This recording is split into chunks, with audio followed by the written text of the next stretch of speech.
Chiar dacă mai este până la ziua femeii, reprezentanții Oriflame s-au gândit să pună la cale o întâlnire cu amatoarele de produse cosmetice din Baia Mare, dar și din împrejurimi. Invitatul special al evenimentului a fost Pavlina Marinova, directorul general Oriflame în România, care a prezentat noua viziune a companiei și noul logo care transmite maturitate și complexitate.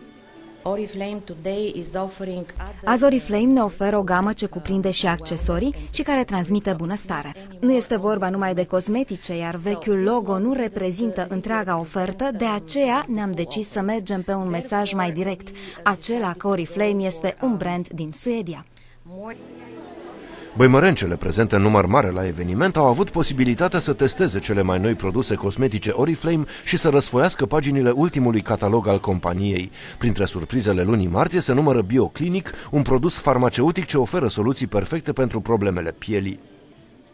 Este un produs farmaceutic care nu doar că maschează ceea ce nu vrem să se vadă, dar tratează pielea din interior, pătrunde practic în cele mai adânci straturi ale pielii și este un lifting fără să fie nevoie de intervenții chirurgicale sau botox.